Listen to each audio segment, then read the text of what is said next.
It is Thursday, February 23rd. We're meeting in Senate 210. I'd like to call this meeting to order. Property tax income requirements, House Bill 260. Representative Briscoe.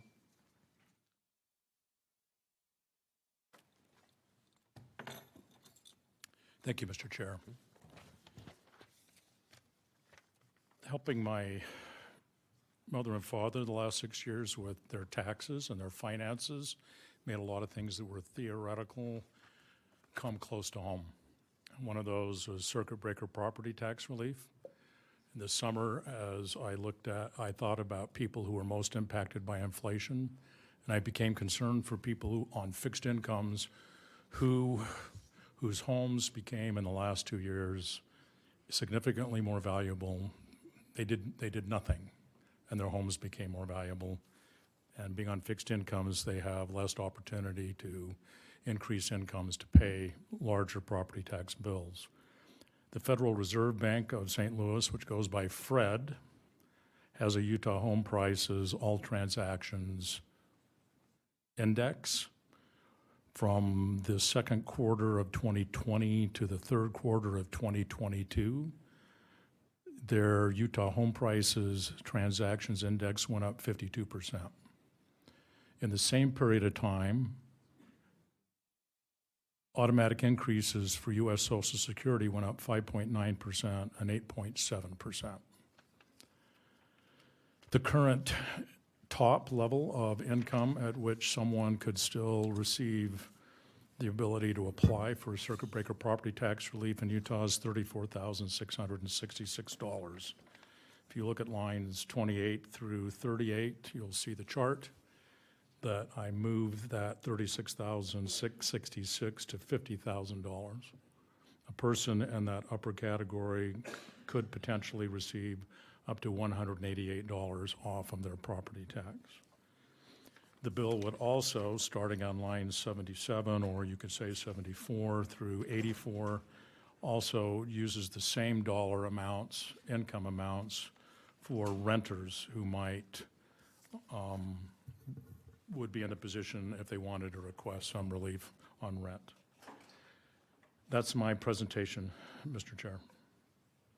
Okay. I'm open for questions. Okay, thank you very much. To the committee for questions on the bill. Okay. Seeing no questions on the bill, takes short prerogative of the chair. Just an FYI, we have talked about this in the past. The committee has preferred moving towards property tax deferrals and moving away from circuit breaker. Circuit breaker creates a wealth transfer, and the deferral creates a deferred payment that is then due at another time for property tax. So and you're looking at me confused. And would you let me explain why I feel that way? I understand your point, Mr. Chair. I'm just trying to make sure I make eye contact. Yeah, no, it's okay.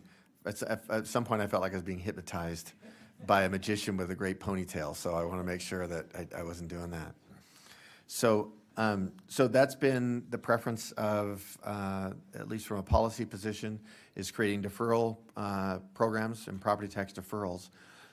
Help me reconcile the deferral versus adding to this program, knowing that real estate prices are going, on the residential side, are going back down this year and having a downward effect on pricing. If we change this value for events that happened last year, do you feel like we should be back the following year to change that back down?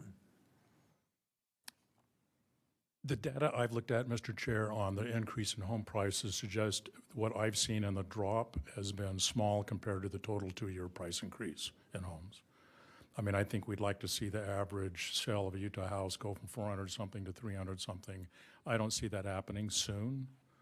One of the reasons, in my opinion, why we've had higher gas prices in Utah is because we have an incredibly low unemployment rate. Because people have discovered Utah, we don't want to leave. Our kids want to stay, and other people want to move in. And there's people found Utah out, and they want to be here, and there's a lot of pressure. If there's that pressure, there's going to be pressure on home prices.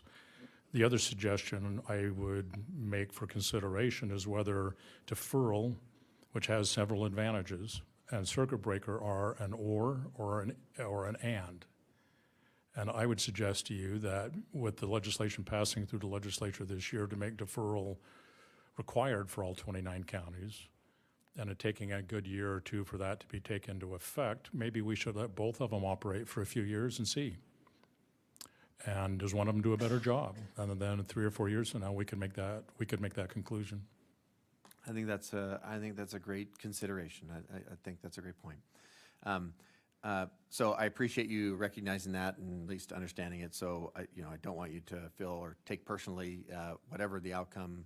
I don't know where the committee is, but just letting you know. You don't last long if you take everything personally up here, Mr. Chair. You have proven to last long and not take things personally, and so that's quite gentlemanly of you.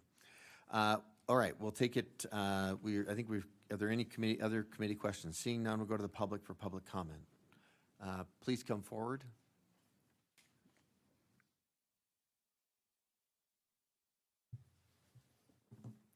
Please make sure you sign in. Thank you, Mr. Chair. My name is Danny Harris. I'm the Director of Advocacy for AARP Utah, and we support this legislation. We hope you will as well. We are hearing more and more from our members who are struggling to keep the roofs over their heads, and a lot of them because of the property taxes. I recently heard from one of our members, a gentleman named Dwayne, who's 81 years old. He's lived in his home in Bountiful for over 50 years, and he pays roughly $2,500 a year in his property tax, which is now more than he used to pay when he was paying a mortgage on his house, what his mortgage payment used to be. So something that he didn't anticipate having to carry over into his retirement budget. We also supported the property tax deferral program as it's been proposed by this body and by the legislature, and we believe that both of these programs are important to older Utahns, that they work well together. There are many people who qualify for the circuit breaker, ironically, who don't qualify for a property tax deferral. People who are 66 don't qualify for the property tax deferral. People who may have a mortgage on their home, their bank may not allow them to do a property tax deferral because of the lien. They may not have also lived in their home for 20 years. So there's a number of reasons why the property tax circuit breaker continues to be an important part of tax relief to help keep older Utahns in their house. And increasing the level of eligibility is important to help more of these folks stay in their home, living independently, and being less reliant on additional government services. There's an opportunity for them, for these folks, if they're Medicaid eligible, to the alternative could be to stay in a nursing home, which would be paid for by Medicaid as well. And so that would be much more expensive than a little bit of relief on their property taxes. So we urge your support and would like to see it move forward today. Thank you. Thank you very much. Okay, there's one other public comment here in the room. Come forward.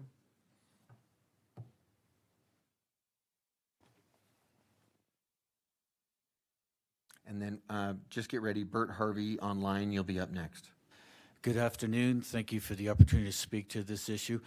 My name is Jerry Schmidt, and I want to thank Representative Briscoe and 3 other members of the House for sponsoring this legislation, as well as Senator McCay.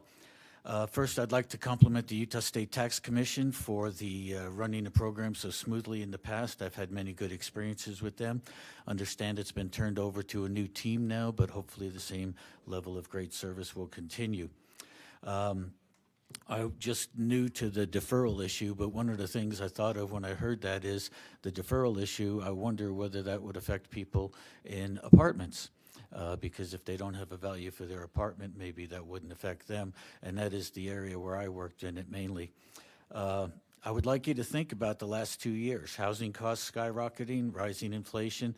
These economic factors have hit our indigent populations and especially our seniors very hard, and many of them are on fixed incomes.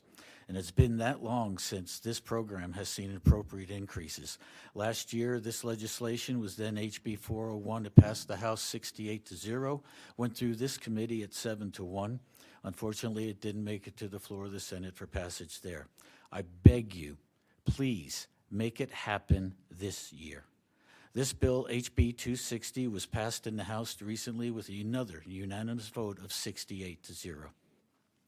As a former caseworker for Salt Lake County Aging Services, I've seen the amazing effects this program has for people.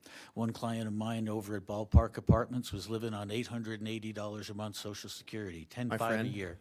Yeah. You and I have a different definition of brevity.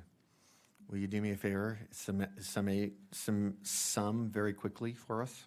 Well, just to let you know, as a caseworker for Salt Lake County Aging Services, we did videos on these programs to increase participation. It's a very important program for people, seniors that we've dealt with, people over the age of 60, and it's a very important program for these folks, and I hope that you'll pass it through the committee and get it going. Thank you very much. Bert Harvey online is our last public comment.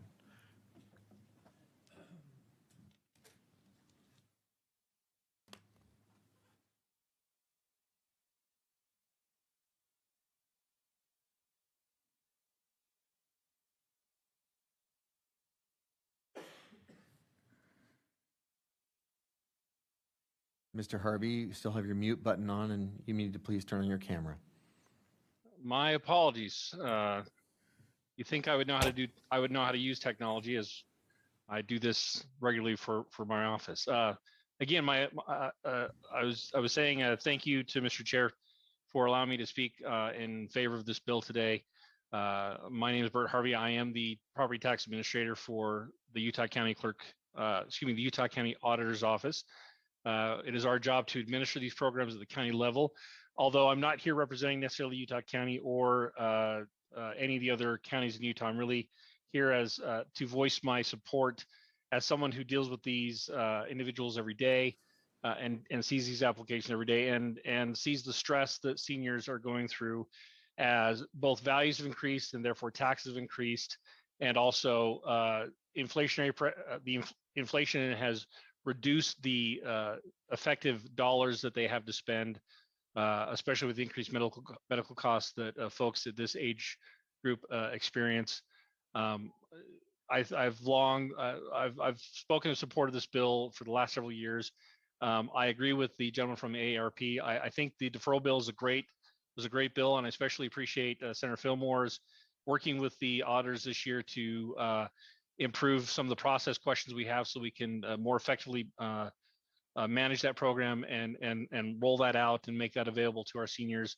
But it still doesn't fill the gap of the need, and I think an increase in this amount would be a great help to our seniors. And I would highly encourage the members of the committee to vote this out favorably and allow this to go to the floor, and hopefully a successful voting on the floor as well. And thank you. Thank you very much. Okay, that concludes public comment. I'll bring it back to the committee for action on the bill. Senator Escamilla. Thank you, Mr. Chair. Make a motion that we pass first substitute HB 260 with a favorable recommendation. Okay, that's in order. Would you like to speak to that? There's a lot of legacy to this work, and there's right now, if we can help this specific population, is making sure this is addressed. And I think there's enough evidence that this works, and it's a great approach. So I urge the support of the committee. Okay, thank you. Would you like to sum, Representative? Mr. Chair, just quickly, I did a little research in 2021. 62% of all the people who get help in this state on property tax are active duty military or veterans. 24,000 veterans receive some help. 12% indigent. 694 people are blind. Over 9,000 people homeowner credit. In 8 counties, it was under 100. Only in one county, Salt Lake City, was over 1,000. Although Washington was close behind. I think some of these people will be allowed to stay in their houses if they get this help. Thank you, Mr. Chair. Okay. Okay, the motion before us is, Senator Escamilla, do you want to sum? No, waive summation. Okay. The motion before us is to pass out House Bill 260 with a favorable recommendation. Do a roll call vote. Senators Bramble, Cullimore, Escamilla. Aye. Harper. Aye. Ibsen. No. Wilson. Chair McCay. No. Okay, that passes 4-3. Congratulations. Thank you, Mr. Chair.